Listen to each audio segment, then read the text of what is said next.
Marabantsika rehetra amin'ny anaran'ny tompo tsy mpitarika malemy aho fa mahery. Izay indray no lohatenin'ity video manaraka ity, lesona faharoa sika amin'ity andro anio ity toy an'ilay efa hitantsika ny omaly. Mazava ho azy araka izany fa mandritra ny andro maromaro sika dia andinika an'izay lohahevitra izay.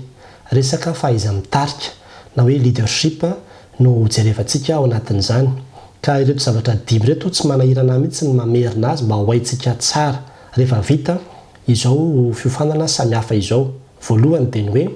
ny zava-dehibe indrindra amin'ny fahaiza mitarika dia ny mpitarika. Tsy le asa fa ny mpitarika aloha ny zava-dehibe indrindra. Ny faharoa, ny fon'ny mpitarika no fon'ny fahaiza mitarika. Izany hoe ny ivo n'izany fahaiza mitarika izany, ny centre n'izany fahaiza mitarika izany dia ny fon'ny mpitarika. Ny fahatelo dia ny hoe ny tanjon'ny fahaiza mitarika dia ny anova ny olona tarihina. Ary ny fahaefatra, ny fanovana izay takiana amin'ny fahaiza mitarika dia manomboka ao am-pon'ny mpitarika. Any amin'ny fon'ny mpitarika mihitsy ny manomboka ilay fiovana. Ary ny fanana idin'io fanovana io dia ny azo fijaliana. Izany no hitantsika mandritra an'izao fiofanana izao. Ny mahatonga antsika amin'ny resaka an'izany dia satria mijerytsika ny tantaran'ny mpianatra hoe ahoana no nahatonga ny afatra na ny filazantsara izay nentina olona 12 no faniny mandritra ny 3 taona ny paritaka manerina an'izao tontolo izao ary nanova ny tantaran'izao tontolo izao. Raha misy ny formation izay nisy fiantraikany goavana indrindra teo amin'izao tontolo izao dia ny formation an'izy 3 reto, izy 12 reto. Raha nisy ny mission izay nisy impact indrindra maneran-tany dia ny mission an'izy 12 reto. Ary hitantsika amin'izany fa ny baiboly izany ny boky fahaiza mitarika tsara indrindra. Ary Jesosy Kristy no mpampianatra fahaiza mitarika mahay indrindra. Raha itsika no mitrandraka ny baiboly io rakana, tena tsy hambaka ny fampiafana an'izao tontolo izao mihitsy ny ambaran'ny soratra masina. Androantsika dia hiresaka indray ny amin'izay fahaiza mitarika izay ny amin'ny hoe ahoana ny fomba nanovan'i Jesosy ireto mpianatra izay hita fa malemy reto, olona mitovy amintsika ihany, ho tonga olona mahery na havitan'izany zavatra rehetra izany. Omatsika dia niresaka ny amin'ny tafio-drivotra, fa nio tsika dia hiresaka indray ny amin'ny mofodimy sy hazan-drandroa. Mbola mitohitra hatrantsika amin'ny fandiniana ny marika. Ny marika toko faha-enina indray no jerevantsika androany, andininy faha-efatra amby 30 no anomboantsika azy, resahantsika ny amin'izay. Dia vakitsika izany tantara izany amin'ny anaran'ny tompo manao hoe ary no niala teo Jesosy dia nahita vahoaka betsaka izy ka honena azy, fa tahaka ny ondry tsy manana mpiandry ireo dia nampianatra azy zavatra maro izy. Ary rehefa hariva ny andro dia nanantona azy ny mpianany ka nanao hoe tany foana ity ka efa hariva ny andro ankehitriny. Raha vao ny olona mba hankanesany any an-tsaha sy any mivohitra manodidina hividy hanina ho azy. Fa izy namaky ka nanao taminy hoe omenareo hanina izy, fa io izy kosa izy ireo taminy handeha hividy mofo izay azony tena 200 fa izay ka homenay azy hohaniny. Fa hoy izy taminy misy mofo firany aminareo, andeha izaho. Ary rehefa fantany dia hoy izy 5 sy hazan-drano 2. Dia nasain'i Jesosy nampipetraka ny olona rehetra hatao antokotokony eny ambonin'ny hay-maitso izy, dia nipetraka antokony 150 avy ny olona. Ary rehefa voarain'i Jesosy ny mofo 5 sy ny hazan-drano 2 dia niandrandra ny lanitra izy ka nisaotra, dia nivakiny ny mofo ka natolony ny mpianany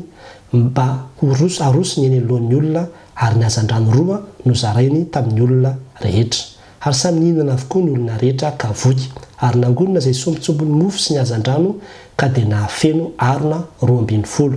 ary izay nihinana ny mofo dia 5,000 lahy. Amen. Eto tsika ravana dia mahita ny tantara ny amin'ny hoe nampianatra Jesosy, nampianatra tsy nijanona mihitsy, nampianatra zavatra maro izy. Dia ny mpianatra nanantona azy tahaka ny teny manao hoe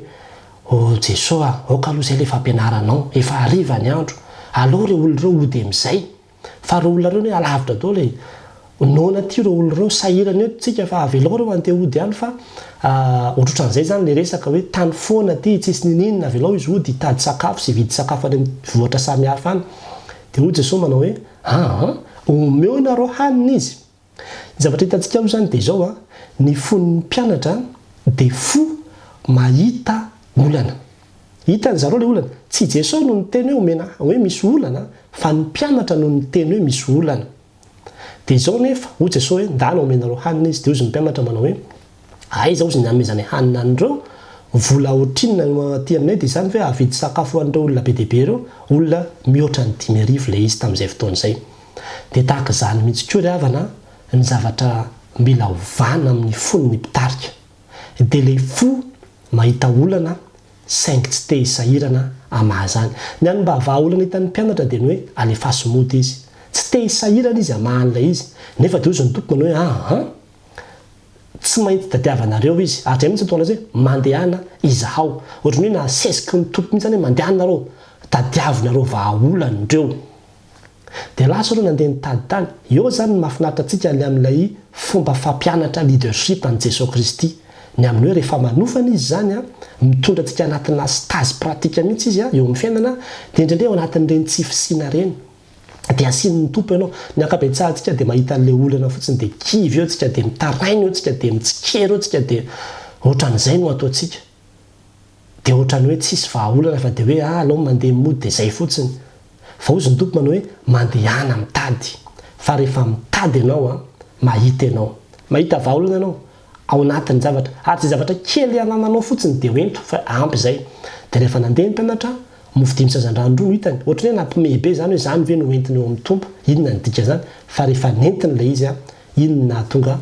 le fahavikisan'ny olona rehetra ary mbola nisy ambiny 12 sibika aza rehefa avy eo izay mofo 5 sazan-drano ro zay ary zany koa ravana ny tiana ampianarina antsika ny amin'ny hoe rehefa ampiasainao mahavita mihoatra lavitra noho izay verinao sy angatahanao azy ianao sy eritreretin'ny sainao anao rehefa tena vonina hitady vahaolana ka tena apetraka ao amin'ny tompo hoe tompo tsy manana ninina fa ity zavatra kely ity mba ananako ity olana be ty nefa ny atao natrehako ampiasaiko ty amin'ity zavatra ity dia rehefa ampiasainao iny vitanao nandray tsika mieritreritra hoe ny fahaizako ve dia avita n'izao asa goavana ampizaitakin'Andriamanitra izao ny fahalalana nanako ve dia ampy atateraka n'izao zavatra goavana ampizaitakin'Andriamanitra amiko izao mandehana amin'izao herinao izao ampy anao ny fahasoavako sy ny tompo ary zay mihitsy le miaraka amin'Andriamanitra tsy voatery hoe manana qualification be tahaka ninona ianao ampy anao ny fahasoavako mandehana fa amin'ny herinao kely dia kely io no anehoako ny fahalehibiazako ahitanao ny voninahitro ary zay toe-po zay no tiany tompo apetraka atao amin'ny mpianatra ny amin'ny hoe mihetsika manao fa tsy miteny fotsiny ary io no olana io ndraindray ny olona dia mahita ny amin'ny hoe maloto ny tanàna fa inona no ataonao lay mpitsikera fotsiny ve ianao sa efa manandraiky fafa dia namafa ny tanàna hoy zany hoe ngabo anjarako zany ary zay mihitsy le toe-pon'ny mpianatra ny amin'ny hoe aiza moa ny avitanay an'izany amin'ity vola kely anina ity fa zao tena andraikitra ao zany andraikitra ao no mamoky an'ireo olona reo andraikitra ao no mamaha ny olana io fa tsy hiandry ianao aniza la hiandry ianao aniza na dia ataoko fotsiny aza hoe hisafidy hoe hitondram-bavaka raha mahita olana anankiray ianao na ao anivon'ny tokantrano zany na eo anivon'ny fiangonana zany na eo anivon'ny firenena zany mba tsy ho mpitsikera fotsiny fa izay toe-po zay tsy toe-po tsara zay dia mpanilika satria zay le antoematra hoe alefaso mandeha manilika an'ilay olona fotsiny fa tsy te handray atanana an'ilay olana fa tsy izay tsika fa ny mpitarika mahery dia mpitarika mitady vahaolana mihitsy izy ao anatin'iny olana zay hitan'iny na dia ataoko fotsiny aza nanazaiko teo hoe hitondram-bavaka any ampiasana any misy olona any zay tena hita hoe manana olana asana olana fifandraisana amin'ny tompo na ohatran'izany jereva antsika fotsiny le izy fa tian'ny tompo ianao androany hetsika ampiasao le finoanao zany hoe za ve olona ary ambany kely ary dia za ve nampianatra tsoratra masina azy mandehana fa rehefa mandeha ianao isy ambiny eo isy zavatra goavana be ho vitanao eo fa atoloron'ny tompo fotsiny le zavatra kely anananao dia aza miteny hoe tsy mahay mosesy any teny hoe tsy mahay any amin'ny exodosy ozy hoe tsy mahay ao izy fa rehefa nandeha mosesy nahavita ihany izy ary za mihitsy nahatonga ny Nelson Mandela ny teny manao hoe it seems impossible until it's done zany hoe ohatrany hoe tsy ho vita foana izy raha tsy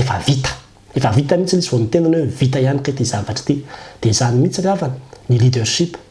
manao ianao mandeha ianao manana mpinoana ianao miaraka amin'ny Jesosy ianao mihetsika ianao amin'izay kely anananao tsy kivy tsy ketraka fa rehefa apetraka ao amin'ny tompo iny dia ho hitanao fa ho vitanao io ilay finoana kely izay anananao dia efa ampy androdanana tendrombohitra andravonana io olana io hitondrana vahaolana amin'io zavatra izay mitranga io jereo vao manodidina anao jerevy ny olana dia aza ho mpitazana fotsiny dia aza ho mpiteny fotsiny hoe misy olana eto fa mandray sanjara brika hamahanana izany olana zany fa izay le mpitarika mahery fa tsy mpitarika malemy ho voninahitryandriamanitra rery ihany andeha hivavaka isika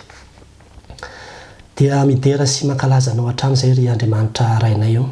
andriamanitra tsara ianao andriamanitra mahery ary ny herinao dia tianao mihitsy hiatra ho ampiasainay sy ho hitanay ao anatin'ireny olana samihafa izay atrehanay ireny ka mba tsy ho mpitazana fotsiny fa tena manaiky izay hiezaka araka izay tratra anao izay vita ka dia atolotra ianao ny herinay atolotra ianao ny volanay na dia kely aza fa mino izay tompo fa rehefa entiny izany ho ampiasaina anasoavana ny olona hisy ambon'izay tsy lanindray ary hiverina aty aminay ho voninahitra ao ary izany no miaraka aminao ka dia hisoaranay ianao angatahany amin'ny anaran'i Jesosy Kristy tompo izany vavaka izany amen